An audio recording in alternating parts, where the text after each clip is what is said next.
नमस्कार, मैं हूं डॉक्टर वायरा की आपका स्वागत अभिनंदन करती हूं। कैसे हैं आप ये बताइए। मैं एकदम बढ़िया और चंगा घर में ही हूं और बस सावन की पूजा मस्त बिंदास। आपको भी सावन की पूजा बहुत अच्छे से करनी है और भगवान की कृपा आपके ऊपर बनी रहे, ये मैं ईश्वर से प्रार्थना करती हूँ। लेकिन सबसे पहले जो बात आपको समझनी चाहिए वो ये कि 20 जुलाई को हरियाली अमावस्या है। इस अमावस्या को हरियाली कहते हैं क्योंकि सावन के इस पावन महीने में तो चारों तरफ हरियाली होती है। अब अपने पितरों को मनाना है और सावन के महीने में अपने पितरों के नाम पर तर्पण छोड़ना, गंगा स्नान करना, उनके लिए खाना देना, ये इससे पितर बहुत खुश होते हैं। समय समय पे हम अपने पितरों को याद करते रहते हैं, लेकिन हम क्यों पितरों को सिर्फ श्राद्धों में याद करें या उनके पुण्यतिथि पर याद करें। हर अमावस पर पितरों को याद करने से एक तो हमारा चंद्रमा भी स्ट्रांग होता है, हमारे ग्रह कलेश खत्म होते हैं। अपने घर में अमावस पर विशेष कर सफाई करनी चाहिए। लेकिन सबसे पहले आप कमेंट में लिखिए जय माता दी, ओम नमः शिवाय। कैसे हैं आप लोग, आपके परिवार में सब कैसे हैं? आपके घर के बड़ों को मैं कोटि कोटि प्रणाम करती हूँ, चरण स्पर्श करती हूँ, छोटों को बहुत सारा प्यार देती हूँ और अपनी उम्र के सभी लोगों को नमस्कार करती हूँ।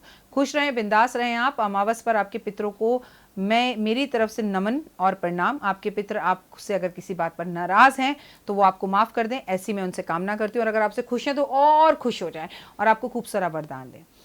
पितरों के बारे में आपको एक बात बताऊं, जब हम ये सोचते हैं कि अरे मेरी सास से मेरी बिल्कुल नहीं बनती थी, अच्छा है बुढ़िया मर गई और इस दुनिया को छोड़कर चली गई, लेकिन तब भी वो हमारी ज़िंदगी में ज़बरदस्त असर डालते हैं। कैसे? आपको पता है, ये इन लोगों को कहा जाता है पितृदेवता। ये देवता के बराबर हो जाते हैं। अब मेरी सास मर गई, मेरे उसके साथ संबंध अच्छे नहीं थे, वो भी मुझसे दुखी थी, मैं भी उससे दुखी थी, ठीक है। नहीं नहीं, मेरी सासू माँ जिंदा है, मैं आपको एग्जाम्पल दे रही हूँ। और मेरी सासू माँ देवी हैं, वो बहुत अच्छी हैं और मेरे उनसे बहुत अच्छे संबंध भी हैं। I am just giving you the example. अब कोई शख्स ये सोचता है, भगवान के पास जाता है, भगवान मैं ना सरकारी नौकरी के लिए एग्जाम्स दे रही हूँ, कब से दे रही हूँ, एक ही नंबर पर रह जाती हूँ, हे भगवान तुझे मेरी कसम है इस बार मेरी बात सुन लेना। तो वो चिट्ठी भगवान को भेजता है, अर्जी भगवान से कामना करता है। भगवान सीधा उसके पितरों के पास जाते हैं और पितरों से पूछते हैं भाई ऐसा है, नीचे से तेरी औलाद पूछ रही है तेरे लिए कि उससे सरकारी नौकरी मिल जाए, कैसा व्यवहार था तुम्हारे साथ? तो पितर कहते हैं हाय हाय, कभी खाना नहीं पूछा, कभी रोटी नहीं पूछी, बुराइयां ही करती रही, उसको तो पड़ोसी प्यारे थे, उसको तो माँ प्यारी थी। आपकी दी हुई अर्जी उसी टाइम रिजेक्ट हो जाएगी। आपकी पितर आपसे बहुत खुश थे तो वो पता है क्या बोलेंगे, अरे मेरी बहू जैसी तो कोई बहू ही नहीं थी। और मैं ये डरा नहीं रही हूँ, आपको सच बता रही हूँ।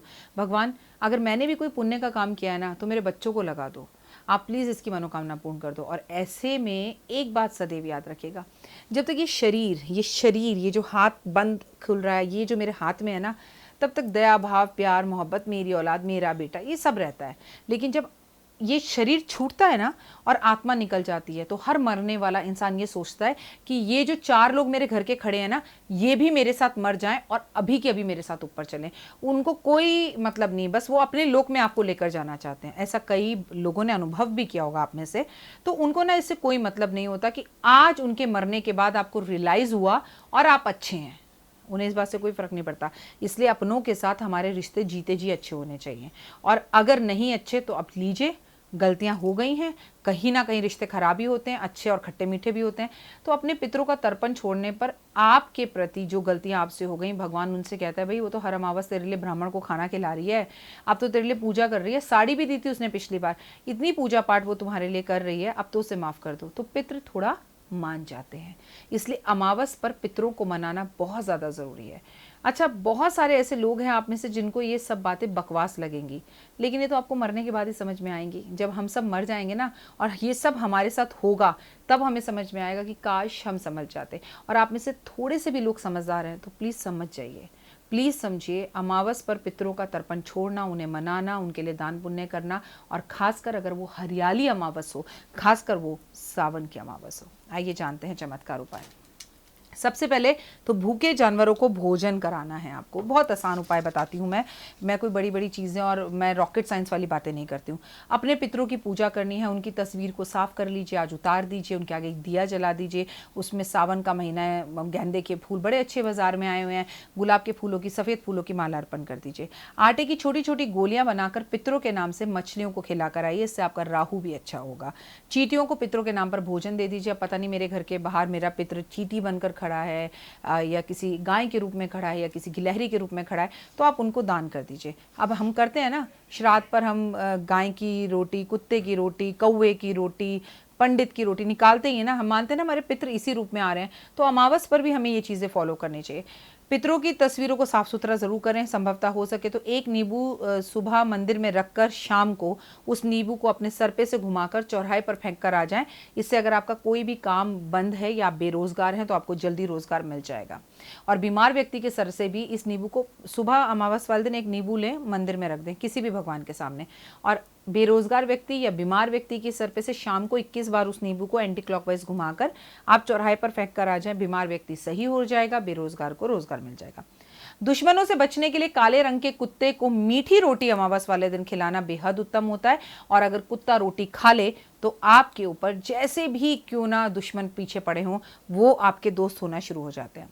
अमावस पर मंदिरों में बल्ब लगवाना, बंद बल्बों को बदलना घर के या मंदिरों के बेहद उत्तम होता है। 5 दीपक ले लीजिए और 5 गुलाब ले लीजिए और आप जाकर उसे किसी भी चौराहे पर 5 गुलाब के फूल रखकर और 5 दीपक जलाकर, या एक दीपक लेकर उसमें 5 बत्ती रखकर जलाकर आइए। इससे भी आपके सारे रास्ते जो चारों तरफ से बंद हों, कि हमारी तो चारों दिशाओं से परेशानियां ही आ रही हैं, वो रास्ते खुल जाते हैं।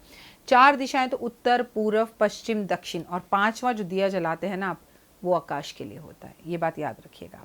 अमावस में घर के अंदर भी ईशान कोण में दीपक जलाना चाहिए। अगर बहुत सारे लोग मुझसे कहते हैं राखी जी हमें ना चौराहे पर कुछ भी जाकर करते हुए डर लगता है, घबराहट होती है, लोग क्या कहेंगे, देख लेंगे तो क्या होगा, तो अपने घर के ईशान कोण में यानी कि नॉर्थ ईस्ट कोने पर भी दीपक जलाया जा सकता है। वो सरसों के तेल का भी हो सकता है और वो घी का भी हो सकता है। गोमूत्र घर में अमावस वाले दिन छिड़कना और पानी में गोमूत्र डालकर नहाना भी बेहद उत्तम होता है। शिव मंदिर में कीर्तन करवाइए, क्योंकि सावन का पावन महीना है। मंदिर में प्रसाद बंटवाइए, चाहे वो आम का हो, तरबूज का हो, खरबूजे का हो या केले का हो। सीजनल प्रसाद बंटवाना बेहद अच्छा होता है। पंडित को घर बुलाकर अपने पितरों के नाम का भोजन कराइए, कुछ दक्षिणा देकर उन्हें भेजिए। घर में हवन अमावस पर कराना बेहद उत्तम होता है। पितरों के नाम का तर्पण अगर आप हरिद्वार जाके छुड़वा सके तो बहुत उत्तम है। अगर इस समय ऐसा माहौल है कि आप किसी नदी किनारे, यमुना या गंगा जी नहीं जा पा रहे हैं, तो तर्पण के उतने पैसे ब्राह्मण को दे दीजिए। किसी के पैर में सावन के महीने में चप्पल पहनाना बेहद उत्तम होता है। मंदिर में चुपचाप झाड़ू रखकर आ जाना बेहद उत्तम होता है, और खासकर अगर ये सावन की अमावस्या हो तो इसका फायदा बेहद होता है। किसी भी पीपल के पेड़ की सफाई करवा दीजिए। आपको अगर 7 जन्मों का भी पितृदोष लगा हुआ हो तो वो खत्म होता है। पीपल के पेड़ पर 11 दीपक जलाना अमावस वाले दिन बेहद शुभ होता है।